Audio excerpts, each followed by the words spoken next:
Mainly last ফ্রাইডেতে আপনাদের এই welding এই চ্যাপ্টারটা শুরু করছিলাম। এই চ্যাপ্টারটা অনেক ছোট একটা চ্যাপ্টার, খুব সামান্য ছোট একটা চ্যাপ্টার, এবং এখান থেকেও ফাইনালি এক সেট প্রশ্ন থাকবে। তো যাদের একটু দুর্বলতা আছে বা ফেল করা নিয়ে ভয় আছে, দুশ্চিন্তা আছে, তারা এই চ্যাপ্টারটা খুব ভালো মতো পড়েন। এই চ্যাপ্টারটা খুবই ছোট একটা চ্যাপ্টার, জাস্ট আমাদের সমস্ত 3টা ছোট ছোট ম্যাথ আছে এবং সামনে তার আগে কিছু থিওরি আছে যেগুলো নিয়ে আমরা লাস্ট ক্লাসে ডিসকাস করছিলাম ফ্রাইডেতে।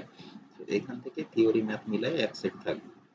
তো এটা যদি আনসার করতে পারেন তাহলেও আপনাদের ফাইনালের মার্কস ক্ষেত্রে অনেকটা ইজি হয়ে যাবে।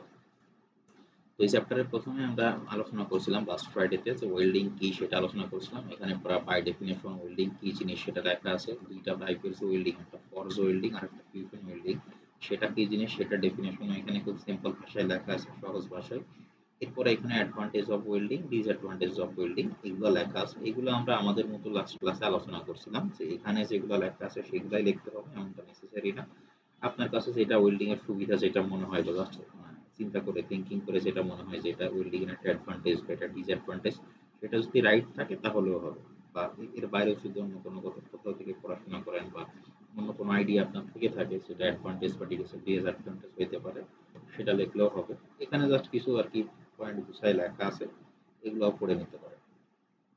এরপরে আমরা পড়ছিলাম types of welding. Types of welding এর মধ্যে মেইনলি আমরা এই মেকানিক্স অফ সলিডস এই পার্টে, মেকানিক্স অফ সলিডস 2 এই কোর্সের মধ্যে আমরা দুইটা টাইপস অফ ওয়েল্ডিং করি। একটা হলো পার্ট ওয়েল্ড আর একটা হচ্ছে ফিলেট ওয়েল্ড। পার্ট ওয়েল্ড বলছিলাম যখন দুইটা সেকশন এরকম দুইটা স্টিলের সেকশন একটার সাথে আরেকটা এরকম শেপে, মানে একটা যখন যেখানে শেষ হইতেছে সেখান থেকে আরেকটা এরকম জয়েন্ট দেওয়া হইতেছে, এই হচ্ছে কানেকশন। এই কানেকশনটাকে আমরা বলতেছি পার্ট ওয়েল্ড, পার্ট ওয়েল্ড। আর যদি এরকম হয়, এখানে আমাদের যে ফিগারটা আছে, যদি এরকম ট্রায়াঙ্গেল একটা একটার সাথে আরেকটা এরকম ল্যাপিং করে এরকম ট্রায়াঙ্গুলার একটা ওয়েল্ডিং দেওয়া হয়, সেটাকে বলছিলাম ফিলেট ওয়েল্ড। আমরা লাস্ট ক্লাসে এই বাট ওয়েল্ড এবং ফিলেট ওয়েল্ড এটা হচ্ছে টেনসাইল স্ট্রেংথ কিভাবে বের করে সেই ইকুয়েশন পর্যন্ত দেখছিলাম। আচ্ছা, এক সেকেন্ড একটু ওয়েট করেন।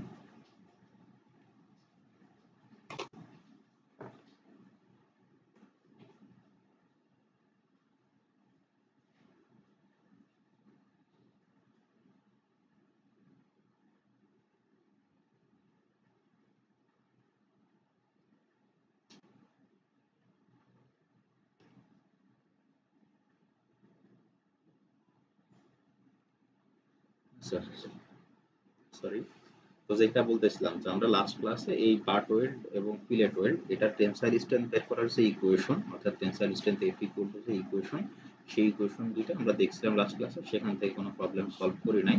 এখানে বাট ওয়েল্ড যেটা ছিল, বাট ওয়েল্ডের যদি আমরা টেনসাইল স্ট্রেংথ বলি তাহলে বাট ওয়েল্ডের টেনসাইল স্ট্রেংথ ছিল এটা, F equal to sigma T into L into T, অর্থাৎ tensile strength equal to tensile stress into area.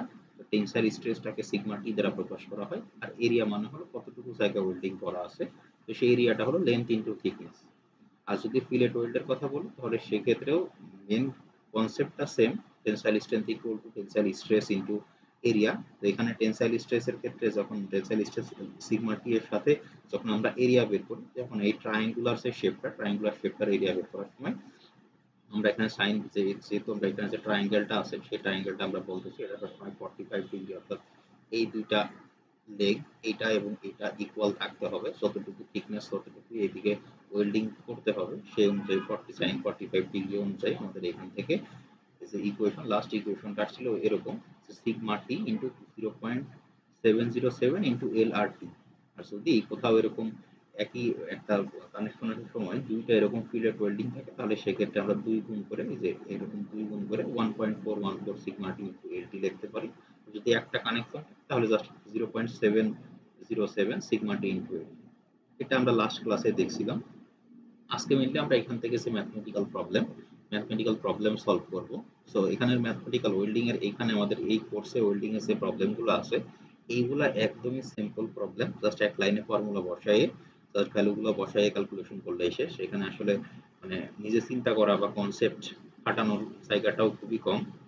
তো আমরা প্রথম যে প্রবলেমটা আছে সেটা যদি দেখি, যে প্রবলেম 2 ইন্টু 1.1 যেটা, এটা যদি দেখি এখানে বলা আছে, আমি যদি একটু জুম করে বলি, এখানে বলা আছে two steel plates 10 centimetre wide and 1.25 centimetre thick are to be joined by double lap weld joint তার মানে হচ্ছে এখানে এই যে এইখানে যেটা দেখানো হয়েছে, এটা একটা স্টিলের সেকশন, এটা একটা স্টিলের সেকশন, মানে এখানে প্লেট বলা আছে, এটা একটা প্লেট, এটা একটা প্লেট।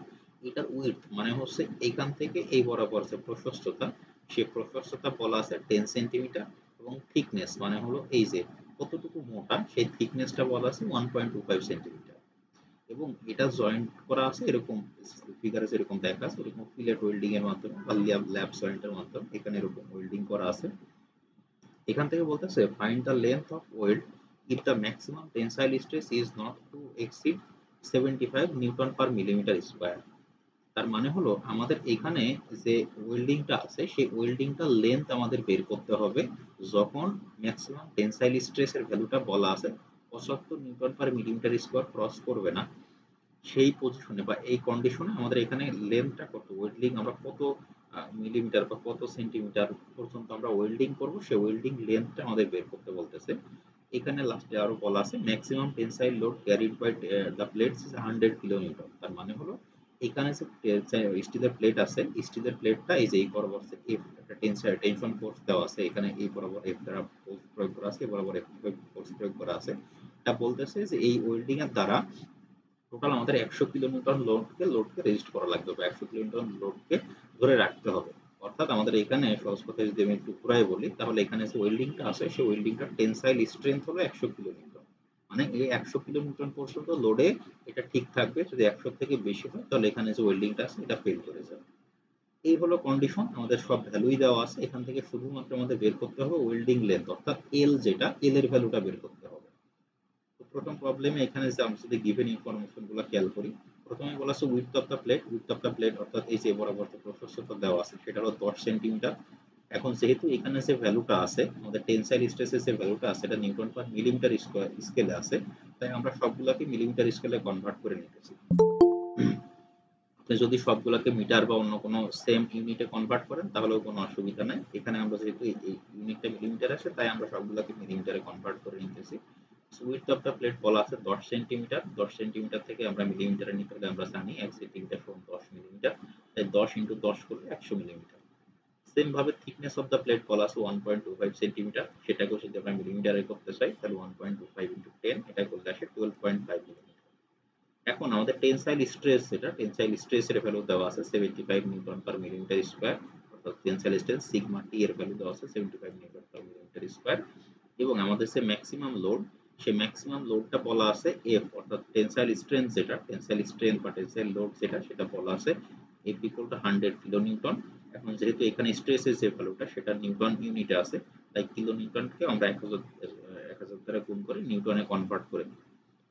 100 সাথে 1000 গুণ করলে আমাদের এই ভ্যালুটা আসে, জাস্ট আমরা কিলো নিউটন থেকে নিউটন ইউনিটে কনভার্ট করে নিই। এখন তাহলে আমি যদি টেনসাইল স্ট্রেংথের ফর্মুলায় বসাই, এখানে আমাদের যে ওয়েল্ডিংটা আছে আমরা ফিগার থেকে বলতে পারতেছি এটা হচ্ছে ফিলেট ওয়েল্ড। তো ফিলেট ওয়েল্ডের যে ফর্মুলা, সেই ফর্মুলাটা কি, এফ ইকুয়াল টু, যেহেতু এখানে দুইটা ফিলেট আছে, এখানে একটা ওয়েল্ডিং আছে এখানে একটা ওয়েল্ডিং আছে, তাই 1.414 ইনটু সিগমা টি ইনটু এল ইনটু টি। অর্থাৎ লাস্ট দিন আমরা যেটা দেখছিলাম যে এই যে এটা যে আমরা দেখছিলাম যে একটার জন্য আসে 0.707, যদি দুইটা ওয়েল্ডিং থাকে তাহলে এই 0.707 কে যদি 2 দিয়ে গুণ করি তাহলে ভ্যালুটা আসে 1.414। প্লাস সিগমা টি এর ভ্যালুটা হলো 1.41, sorry F equal two 1.414 sigma টি ইনটু এল ইনটু টি। এই ফর্মুলাতে যদি এখন আমি সব ভ্যালু বসাই তাহলে এফ এর ভ্যালু হচ্ছে এই যে এটা, এফ এর ভ্যালু বসাই দিলাম 1.414, একটা কনস্ট্যান্ট ভ্যালু, সিগমা টি এর value 75 newton per millimetre square, sigma T এর ভ্যালু বসাই দিয়েছি, এদের ভ্যালুটা আমরা বের করব, থিকনেস এর ভ্যালুটা আমি বসাই দিয়েছি। মানে জাস্ট সিম্পল ক্যালকুলেশন, এখানে সব ভ্যালু বসানোর পরে আমি জাস্ট এল ইকুয়াল টু এই যে 1000 ডিভাইডেড বাই বাকি যেগুলো ছিল সবগুলো দিয়ে যদি ভাগ করি তাহলে এখান থেকে আমাদের এল ইকুয়াল টু আসছে 75.4 সেন্টিমিটার। অর্থাৎ আমাদের যে কন্ডিশন দেওয়া আছে এই কন্ডিশনে আমাদের যদি এই 100 কিলোনিউটন লোডকে যদি আমাদের ধরে রাখতে হয় তাহলে আমাদের 75.4 সেন্টিমিটার পর্যন্ত আমাদের এখানে ওয়েল্ডিং দিতে হবে। এখানে আরেকটা জিনিস বলে রাখি, এখান থেকে এইটুকু যদি আমরা ক্যালকুলেশন করি তাহলে ভ্যালুটা আমরা কিন্তু প্রথমে পাবো মিলিমিটারে, যেহেতু আমরা এই যে 12.5 বা 75 সরি 12.5 বা বাকি যে ভ্যালুগুলো বসাইছে এগুলো সবই হলো মিলিমিটারে। তো মিলিমিটার থেকে এরা একবারে ক্যালকুলেশন করে সেন্টিমিটারে বসাইছে। তো সেই ভ্যালুটা মানে সেই ভ্যালুটা হয়তো আসবে 754 মিলিমিটার, সেটাকে আবার 10 দিয়ে ভাগ করে এখানে করে সেন্টিমিটারে রাখা হয়েছে।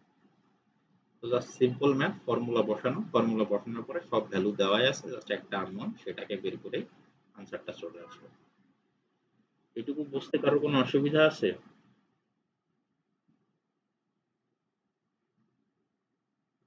এই জি প্রবলেম না স্যার। আচ্ছা, এখানে আমি একটু জিনিসটা দেখাই, সেটা হলো এই যে লাস্টলি আমরা যেটা বের করলাম যে ওয়েল্ডিং লেন্থ ৭৫.৪ সেন্টিমিটার, এটা আসলে কি? এটার মানে হলো এই যে এই ওয়েল্ডিং থেকে এই ওয়েল্ডিং পর্যন্ত টোটাল ৭৫.৪ সেন্টিমিটার পুরোটা এরকম ওয়েল্ডিং করা আছে। এটা হচ্ছে ৭৫.৪।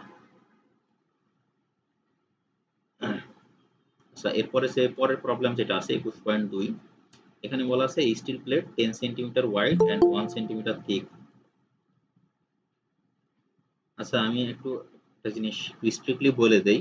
আপনারা এখনো যারা দেখতেছি যে ওই ক্লাসে জয়েন করতে গেলে পারমিশন প্রয়োজন হইতেছে, এটার কারণ হলো আপনারা এখনো গুগল ক্লাসরুমে অ্যাড হন নাই। যে পড়ানোর মধ্যে এই বারবার এই ইন্টারফেসে এসে আবার অ্যাডমিট করা, এটা খুবই মানে বিরক্তিকর। তো যারা এখনো আর কি এই গুগল ক্লাসরুমে অ্যাড হন নাই, তারা খুব দ্রুত গুগল ক্লাসরুমে অ্যাড হয়ে নেবেন। এটা আসলে পড়াশোনার মনোযোগ নষ্ট হয়, ফ্লোটা নষ্ট হয় এবং ইরিটেটিং। আচ্ছা, যেটা বলতেছিলাম যে স্টিল প্লেট 10 সেন্টিমিটার ওয়াইড, তার মানে একটা স্টিলের প্লেট আছে যেটার প্রশস্ততা হলো 10 সেন্টিমিটার এবং থিকনেস এখানে বলা আছে 1 centimetre. To be joined by parallel pillar welds to another plate. The plates are subjected to a load of 50 kilonewton and find the length of the weld. Maximum shear stress does not exceed 55 newton per millimeter square.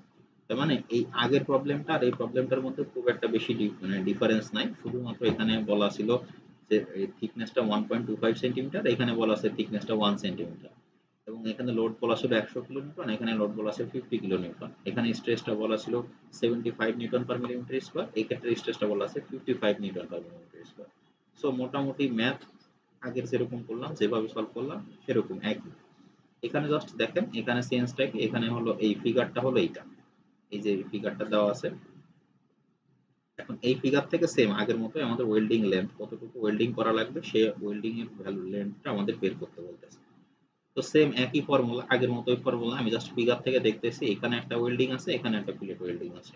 যেহেতু দুইটা fillet welding আছে, তাহলে আমি যদি formula বসাই, তাহলে F equal two ফর্মুলাটা কি, এখানে জাস্ট নতুন করে ফর্মুলাটা লেখা নাই, আপনারা ফর্মুলাটা লেখাই কাজ করবেন। তো এফ ইকুয়াল টু ফর্মুলাটা কি, যে এখানে যেটা লেখা আছে আগের পেজে যেটা লেখা আছে, এই যে F equal two 1.414 into sigma টি ইনটু এল ইনটু টি। এখানে সেই ফর্মুলাটাই বসানো হয়েছে। এটা হলো এফ ইকুয়াল টু, এই যেটা এটা হলো এফ 55, যেটা সেটা হলো সিগমা, এই যে 55 স্ট্রেস যেটা বলা আছে, স্ট্রেসটা হলো সিগমা। এখানে টাউ দ্বারা লেখা হয়েছে, স্ট্রেসকে টাউ দ্বারাও লিখতে পারেন, সিগমা টি দ্বারাও লিখতে পারেন। মেইনলি এখানে শেয়ার স্ট্রেস লেখা হয়েছে তাই টাউ দ্বারা প্রকাশ করা হয়েছে, কিন্তু যে কোনো একটা স্টিলের কানেকশনে যে স্ট্রেসটা আছে সেটা অবশ্যই অবশ্যই টেনসাইল স্ট্রেসই আসে। এখানে কম্প্রেসিভ স্ট্রেস আসার কোনো সুযোগ নাই, কারণ একটা জয়েন্ট সবসময় টেনশন ফোর্সটাকে রেজিস্ট করে রাখে। তো এখানে টাউ দ্বারা লেখুক অথবা সিগমা টি দ্বারা লেখুক, এটা আসলে কোনো ডিফারেন্স না, একই মিনিং ক্যারি করবে। তো ফর্মুলাটা জাস্ট এখানে বসানো হয়েছে F equal to sigma T into a 1.414 into L into T. F এর ভ্যালু আমাদের এই প্রবলেমটার ক্ষেত্রে বলা আছে 50 কিলোনিউটন। 50 কিলোনিউটন থেকে যদি আমরা নিউটনে কনভার্ট করি, তাহলে 50 ইনটু 1000 করলে এখানে এফ এর ভ্যালুটা আসে 50,000। তার সাথে যে স্ট্রেস এটা সিগমা টি, এই যে সিগমা টি 55 নিউটন পার মিলিমিটার স্কয়ার, তাই এখানে 55 বসিয়ে দেওয়া হয়েছে। 1.414 যেটা, এটা সূত্রে 1.414, এল এর ভ্যালুটা আমরা বের করব, আর টি এর ভ্যালু যেটা সেটা এখানে প্রশ্নে বলা আছে, টি এর ভ্যালুটা হলো 1 সেন্টিমিটার। 1 সেন্টিমিটার থেকে যদি আমরা মিলিমিটারে কনভার্ট করি তাহলে 10 মিলিমিটার, 10 মিলিমিটার। তো এটা যদি পুরোটা ক্যালকুলেশন করি তাহলে সেই ক্ষেত্রে এখানে ভ্যালুটা আসছে 64.3 মিলিমিটার। আচ্ছা, তাহলে এটা আসলে সেন্টিমিটারে কেন লেখছে আমি জানি না, এটা ক্যালকুলেশন করে দেখতে হবে যে আসলে এরা ভুল লেখছে নাকি ইউনিটটা ভুল লেখছে নাকি ভ্যালুটা আসলে মিলিমিটারে আসার পরে সেন্টিমিটারে লেখছে। আইদার এখানে ভুল হয়েছে অথবা এখানে ভুল আছে। যাই হোক, সেটাই হোক, আমরা ম্যাথ যেরকম আছে এটা জাস্ট ক্যালকুলেশন করে আমাদের যে ভ্যালুটা আসবে সেটাই আনসার। যদি আমরা যে ভ্যালুটা এখান থেকে ক্যালকুলেশন করে যেটা আসছে সেটাই রেখে দেই, তাহলে আনসারটা আমরা মিলিমিটারে রাখবো। আর যদি যেটা আসবে সেটাকে আবার 10 দিয়ে ভাগ করি, তাহলে আনসারটা লিখবো সেন্টিমিটার। তো জাস্ট সিম্পল জিনিস, এফ এর যে ফর্মুলা, সে এফ এর ফর্মুলাতে বসাই জাস্ট যে ভ্যালুগুলো এখানে আমার দেওয়া আছে, প্রশ্নে সব ভ্যালু দেওয়া আছে, সেই ভ্যালুগুলো বসাই দিলে আমরা ক্যালকুলেশন করে লেন্থ কত, ওয়েল্ডিং লেন্থ কত প্রয়োজন, সেটা আমরা এখান থেকে বের করে ফেলতে পারি। এগুলো বুঝতে কি কারো কোনো অসুবিধা হচ্ছে? বলেন। এগুলো কিন্তু জাস্ট 2 লাইনের ম্যাথ, খুবই ছোট ম্যাথ, জাস্ট একটাই ফর্মুলা, যে যদি ফিলেট ওয়েল্ডিং থাকে তাহলে ওই যে না স্যার, ফিলেট ওয়েল্ডিং থাকলে 1 পয়েন্ট, যদি ডাবল ওয়েল্ডিং থাকে তাহলে 1.414 সিগমা টি ইনটু এলটি, আর যদি সিঙ্গেল ওয়েল্ডিং থাকে তাহলে 0.707 সিগমা টি এলটি। তো এখানে আমরা যে দুইটা প্রবলেম করলাম, দুই জায়গায় ডাবল ওয়েল্ডিং ছিল, তাই আমরা 1.414 এলটি এর যে ফর্মুলা, সেই ফর্মুলা দিয়ে ম্যাথ করতেছি। বাকি যা কিছু প্রয়োজন সিগমা টি, এফ, টি সব ভ্যালু এখানে দেওয়া আছে, শুধু আননোন হলো এল। জাস্ট ওই যে একটাই ফর্মুলা, সেই ফর্মুলাতে বসাইলে ক্যালকুলেশন করলে সহজে এল এর ভ্যালুটা চলে আসে। এই দুইটা যে প্রবলেম করলাম সেই দুইটাই প্রবলেম ছিল ফিলেট ওয়েল্ডের। এখন লাস্ট একটা প্রবলেম আছে, সেটা হচ্ছে ওই প্রথম যেটা বার্ড জয়েন্ট করলাম, বার্ড জয়েন্টের একটা প্রবলেম আছে। এখানে বলতেছে two plates width of 12 centimetre, মানে 12 সেন্টিমিটার উইথ। এই যে এইখান থেকে এই ডিস্টেন্স, এই প্রশস্ততা হলো 12 সেন্টিমিটার, থিকনেস হলো 1.15 সেন্টিমিটার, মানে হলো এই যে থিকনেস কতটুকু মোটা সেই থিকনেসটা হলো 1.15 সেন্টিমিটার, আর welded by a single V butt joint, মানে এখানে ভি শেপের একটা বার্ড জয়েন্ট আছে। এখানে বলতেছে যে ইফ দ্য সেফ স্ট্রেস, এর মধ্যে যে স্ট্রেস বা টেনসাইল স্ট্রেস যেটা আছে সেই স্ট্রেসের ভ্যালু হচ্ছে 140 নিউটন পার মিলিমিটার স্কয়ার। এখান থেকে বলতেছে find the permissible load carried by the plates, তার মানে এই যে এখানে যে জয়েন্টটা আছে সেই জয়েন্টটা ম্যাক্সিমাম কি পরিমাণ লোড ক্যারি করতে পারবে, টেনসাইল লোড কতটুকু ক্যারি করবে, সেই টেনসাইল লোডের ভ্যালুটা আমাদের এখানে বের করতে বলতেছে। সেই লোডের ভ্যালুটা আমরা কিভাবে বের করব, আমাদের এফ এর যে ফর্মুলা, আমরা যদি বাট জয়েন্টের ফর্মুলাতে চলে যাই, বাট জয়েন্টের ফর্মুলা আমরা এখানে দেখাইছিলাম, এই যে এখানে লেখা আছে বাট জয়েন্টের ফর্মুলা বা tensile strength F equal to tensile stress into area. তো সেটাকে আমরা এফ ইকুয়াল টু ফর্মুলা পাইছিলাম সিগমা টি ইনটু এল ইনটু টি। তার সিগমা টি ইনটু এল ইনটু টি, এখানে কোনো 0.707 বা 1.414 কিছু গুণ নাই, শুধুমাত্র লেন্থ ইনটু থিকনেস তার সাথে স্ট্রেসটা গুণ করলে আমরা টেনসাইল স্ট্রেংথ পেয়ে যাব। তো সেই ফর্মুলাটা আমরা এখানে ইউজ করব। প্রথমে গিভেন ইনফরমেশনগুলো যদি লিখে নেই, তাহলে এখানে যে বি যেটা বা উইডথ অফ প্লেট সেটা দেওয়া আছে 12 সেন্টিমিটার, মিলিমিটার করলে 120 মিলিমিটার, থিকনেস দেওয়া আছে 1.25 সেন্টিমিটার, মিলিমিটার করলে 12.5 মিলিমিটার, আর যে স্ট্রেস যেটা স্ট্রেসের ভ্যালুটা এখানে দেওয়া আছে 140 নিউটন পার মিলিমিটার স্কয়ার, এই যে এখানে 140 নিউটন পার মিলিমিটার স্কয়ার। এখন যদি আমি ফর্মুলাতে বসাই, ফর্মুলাটা কি, এফ ইকুয়াল টু এই যে সিগমা টি ইনটু এল ইনটু টি। এখানে সিগমা টি এর ভ্যালু তো ডাইরেক্ট এখানে বলাই আছে 140 নিউটন পার মিলিমিটার স্কয়ার, টি এর ভ্যালু থিকনেসও এখানে ডাইরেক্ট বলাই আছে 1.25 সেন্টিমিটার, যেটাকে কনভার্ট করলে আসে 12.5 মিলিমিটার। আর এখানে ডাইরেক্ট আমাদের প্রশ্নে কোথাও ওয়েল্ডিং লেন্থ বলা নাই, এল এর ভ্যালুটা ডাইরেক্ট প্রশ্নে বলা নাই, এটা আমাকে ফিগার দেখে বুঝতে হবে। ফিগার দেখে কিভাবে বুঝবো, আমরা যখন কোনো এই এরকম পার্ট জয়েন্ট দেই, পার্ট জয়েন্ট মানে কি, এখানে একটা স্টিল সেকশন, এটা শেষ হয়ে গেছে, এখানে আরেকটা স্টিল সেকশন আছে, এরকম পাশাপাশি দুইটা স্টিল সেকশনের মধ্যে যে জয়েন্ট, সেই জয়েন্টটাকে বলা হয় বাট জয়েন্ট। এখন বাট জয়েন্টের ওয়েল্ডিং লেন্থ আর স্টিল সেকশনের যে প্রশস্ততা, প্রশস্ততাটা অবভিয়াসলি সবসময় সেম হবে। এই যে দেখেন এখানে যে স্টিল সেকশনটা আছে, এই স্টিল সেকশনটা যতটুকু প্রশস্ত ঠিক ততটুকুই জয়েন্ট দেওয়া হবে। যদি এর বাইরে যদি স্টিল সেকশন প্রশস্ত না হয়, তাহলে সেখানে ফাঁকা স্পেসে তো আর ওয়েল্ডিং করা যাবে না। ওয়েল্ডিং ততদূরই সম্ভব যখন আর কি পাশাপাশি দুইটা স্টিলের সেকশন আছে। এখান থেকে ফিগারে আমার এই যে প্রশস্ত বরাবর যে এই বরাবর প্রশস্ততা বরাবর যে ডিসটেন্স, সেই ডিসটেন্সটা এখানে বলা আছে 12 সেন্টিমিটার। তাহলে আমাদের ওয়েল্ডিং লেন্থ বা এখান থেকে ওয়েল্ডিং কত দূর আছে সেটা যদি আমরা দেখি, সেই ওয়েল্ডিং লেন্থটাও হবে এই 12 সেন্টিমিটার। অর্থাৎ এল এর ভ্যালু হবে 12 সেন্টিমিটার, সেটাকে মিলিমিটারে করলে হয় 120। তো এখানে সেই ভ্যালুগুলাই বসানো আছে, সিগমা টি এর ভ্যালু 140, এল এর ভ্যালু যেটা অর্থাৎ লেন্থ, ওয়েল্ডিং লেন্থ যেটা সেটা হচ্ছে 120, আর টি যেটা থিকনেস সেটা হচ্ছে 12.5।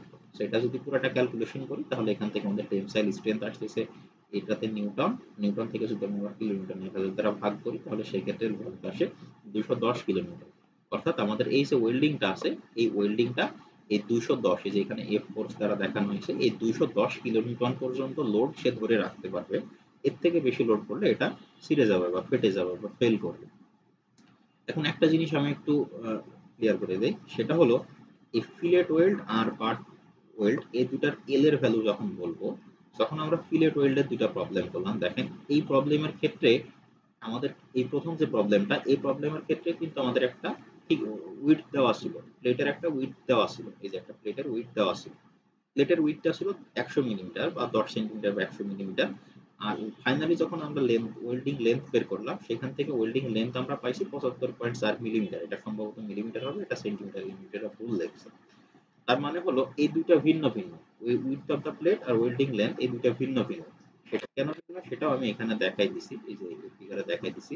এই ফিলেট ওয়েল্ডের জন্য ওয়েল্ডিং লেন্থ পৌঁছাইতেছে এই ফিলেট থেকে, মানে এইখান থেকে শুরু করে এই পর্যন্ত, আর প্রশস্ততা হলো এখান থেকে এই পর্যন্ত। অর্থাৎ ফিলেট ওয়েল্ডের জন্য ওয়েল্ডিং লেন্থ এবং উইডথ অফ দ্য প্লেট পুরোটা দুইটা ডিফারেন্ট, আলাদা আলাদা দুইটা ডিফারেন্ট জিনিস। আর বাট জয়েন্টের ক্ষেত্রে এই উইডথ অফ দ্য প্লেট আর ওয়েল্ডিং লেন্থ এই দুটো সেম, একই জিনিস। যতদূর পর্যন্ত উইডথ আসে ততদূর পর্যন্তই তার ওয়েল্ডিং করা হয়। তো যে পর্যন্ত পড়াইলাম, যে তিনটা ছোট ছোট ম্যাথ করাইলাম, এই তিনটা ম্যাথে কি কারোর কোনো অসুবিধা আছে? থাকলে বলতে পারেন। এটা খুবই বেসিক, খুবই সিম্পল। এর থেকে সহজ জিনিস মনে হয় না এই কোর্সের মধ্যে বা বাকি কোর্সেও পাবেন। জাস্ট ফর্মুলাতে সব ভ্যালুই দেওয়া আছে, একটা আননোন সেটা ক্যালকুলেশন করে বের করা। এখানে কারো কোনো অসুবিধা আছে?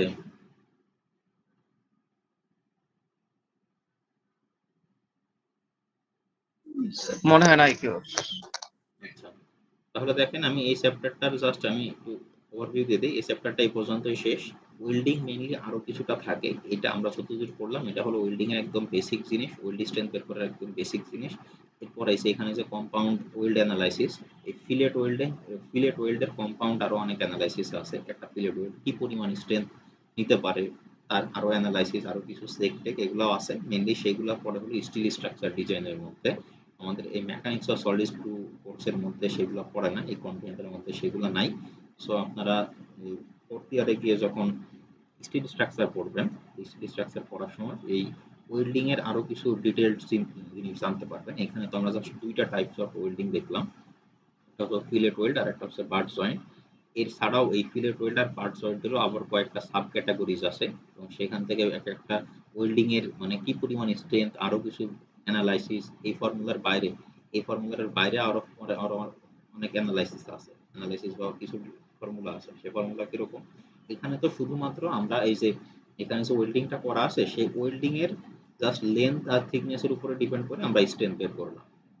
মানে যখন আর কি স্টিল স্ট্রাকচারে পড়া হয় তখন এখানে যে ওয়েল্ডিংটা করা হয়েছে সেখানে কত ইলেকট্রোডের ব্যবহার করা হয়েছে, সেটা কি 60 এমপিএ বা 70 এমপিএ বা 80 এমপিএর ইলেকট্রোড ব্যবহার করা হয়েছে, নাকি কিভাবে এখানে ওয়েল্ডিং করা হয়েছে সেটার উপরে ডিপেন্ড করে ওয়েল্ডিং স্ট্রেংথ বের করা হয়।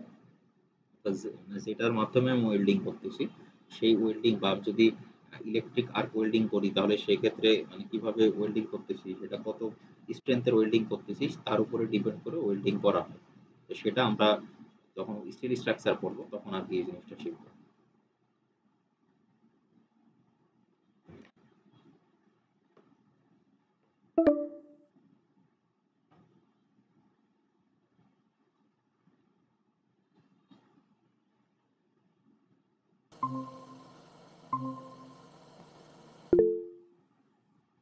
আমার আমার কথা কোন পর্যন্ত শুনতে পারছিলেন বলেন? স্যার ডিসকানেক্টেড হয়ে গেছে? 2 মিনিট ডিসকানেক্ট ছিল হ্যাঁ, কোন পর্যন্ত, লাস্ট কোন পর্যন্ত শুনতে পারছিলেন? আপনি বলছিলেন না ফোর্থ ইয়ারে যে আচ্ছা আপনার আচ্ছা, ওকে ওকে, যে বুঝতে অনেক পারছি। ক্রিটিক্যাল ওয়েল্ডিং এর বিষয় আসছে আর কি ওইগুলো। হ্যাঁ, না, এইখানে আমরা দেখেন এই কোর্স, এই এখানে আমরা জাস্ট ওয়েল্ডিং এর একদম বেসিকটা শিখলাম, যে কিভাবে একটা ওয়েল্ডিং এর টেনসাইল স্ট্রেংথ ইউজ করা বের করা যায়। এখানে আমরা সেই টেনসাইল স্ট্রেংথ শিখলাম, এটা ডিপেন্ড করছে কিসের উপরে দেখেন, ওয়েল্ডিং লেন্থের উপরে আর যে প্লেট আছে সেই প্লেটের থিকনেসের উপরে, এই দুইটা জিনিসের উপরে ডিপেন্ড করে আমরা কিন্তু ওয়েল্ড স্ট্রেংথ বের করছি। আর ফাইনালি মানে ফোর্থ ইয়ারে যখন আমরা স্টিল স্ট্রাকচারে ওয়েল্ডিং শিখবো, এখানে আমরা যে কটা প্রবলেম করলাম সেখানে সবটাই এরকম ওই টেনসাইল স্ট্রেসের ভ্যালু দেওয়াই ছিল, এই ভ্যালুটা সবসময় দেওয়াই ছিল, এখান থেকে জাস্ট আমরা ভ্যালুটা বসায় ক্যালকুলেশন করে ভ্যালুটা বের করছি। স্টিল স্ট্রাকচারে যখন এই কানেকশন চ্যাপ্টারটা পড়া হয় সেখানে ওয়েল্ডিং এর আরো কয়েকটা সাব ক্যাটাগরিজ আছে, সেগুলো পড়া হয়। এবং সেখানে এই যে এখানে যে আমি ওয়েল্ডিংটা করলাম সেটা আমি ফিলেট ওয়েল্ড দেই অথবা এরকম বাট জয়েন্ট দেই, এইখানে আমি যদি কোনো ইলেকট্রিক আর্ক ইউজ করি তাহলে সেটার স্ট্রেংথ কত, আমি কি 60 কেএসআই বা 70 কেএসআই বা কত স্ট্রেংথের ইলেকট্রোড দিয়ে আমি ওয়েল্ডিং করতেছি, সেটার উপরে ডিপেন্ড করে ওয়েল্ডিং এর স্ট্রেংথ, আলাদা একটা ওয়েল্ডিং স্ট্রেংথ বের করা হয়। তো এটা আসলে অ্যাডভান্স অ্যানালাইসিস, ওটা এই এই কোর্সের কন্টেন্টের মধ্যে বা এই কোর্সের অবজেক্টিভের মধ্যে নাই। এখানে যতটুকু আছে সেটা হলো জাস্ট আমাদের মেটেরিয়ালস বা যে প্লেটটা আছে তার লেন্থ থিকনেস এর উপরে ডিপেন্ড করে আমাদের যে ওয়েল্ডিংটা আছে সেটার স্ট্রেংথটা কেমন হইতে পারে সেই সম্পর্কে আমরা ধারণা পাইলাম। এখন এই চ্যাপ্টার থেকে আমি প্রথমেই বলে নিয়েছি, এই চ্যাপ্টার থেকে কিন্তু এক সেট প্রশ্ন থাকবে। তো সেই এক সেট প্রশ্নের মধ্যে আমি এই যে ম্যাথগুলো যেটা করালাম এটা সর্বোচ্চ 4 থেকে 5 মার্কের থাকতে পারে। আর বাকি 4 বা 5 মার্কের বা বাকি 5 বা 6 মার্ক থাকতে পারে থিওরি। তো থিওরিতে এখানে দেখা যাচ্ছে জাস্ট ওই 3 মার্ক করে 2টা থিওরিও থাকতে পারে বা 2 মার্ক করে 3টা থিওরিও থাকতে পারে। মানে যে মার্কের উপরে ডিপেন্ড করবে যে আসলে আনসারের লেন্থ কতটুকু হতে পারে। যদি এখানে জাস্ট ডেফিনেশন থাকে তাহলে অবশ্যই ডেফিনেশন 1 বা 2 মার্কের থাকবে। যদি অ্যাডভান্টেজ ডিসঅ্যাডভান্টেজ একটু মানে ডিসকাস করতে বলে সেক্ষেত্রে হয়তো 3 মার্কেরও থাকতে পারে। তো মেন কথা হলো এই ছোট এই চ্যাপ্টারটা থেকে 10 মার্কের প্রশ্ন থাকবে, একটা ম্যাথ থাকবে এবং তার উপরে যে থিওরি গুলো দেখেছি থিওরি থাকবে। তো এই চ্যাপ্টারটা যেহেতু খুবই ছোট চ্যাপ্টার, এটা একটু ভালো করে প্রিপারেশন নিন যাতে পরীক্ষা আনসার করতে পারেন।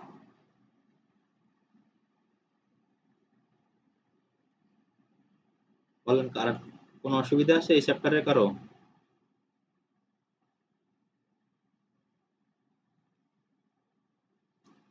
যদি কোনো অসুবিধা না থাকে তাহলে আমি একটা অ্যানাউন্সমেন্ট দেই, সেটা হলো আপনাদের মিডের পরে যে ক্লাস টেস্ট, সেই ক্লাস টেস্টটা নিব হলো এটার আগে যে চ্যাপ্টারটা পড়াইছি সেটার উপরে। ওই যে ফ্লেক্সার স্ট্রেসের মানে সিমেট্রিক বেন্ডিং যে চ্যাপ্টারটা পড়াইছি সেই চ্যাপ্টারের উপরে একটা ক্লাস টেস্ট নিব। এখন সেটা কবে দিবেন বলেন? স্যার আগামী সপ্তাহে। সিআর মানে আছে? সিআর মনে হয় নাই। আচ্ছা আমি বলি সেটা হচ্ছে এই 25 তারিখে যে ফ্রাইডে, এই ফ্রাইডেতে নিব না, তারপরের ফ্রাইডেতে। বুঝতে পারছেন? জি স্যার 2 তারিখ। হ্যাঁ 2 তারিখ, 2 তারিখে যে ফ্রাইডে ওই ফ্রাইডেতে ক্লাস টেস্ট নিব সিমেট্রিক বেন্ডিং এর উপরে, মানে এর আগে যে চ্যাপ্টারটা পড়েছি সেটার উপরে। শুধুমাত্র ম্যাথ থাকবে, থিওরি পড়া থাকবে না। শুধু ম্যাথ দিব, একটা ম্যাথের উপরে পরীক্ষা হবে। এটা সবাইকে জানাই দিয়েন। Okay sir.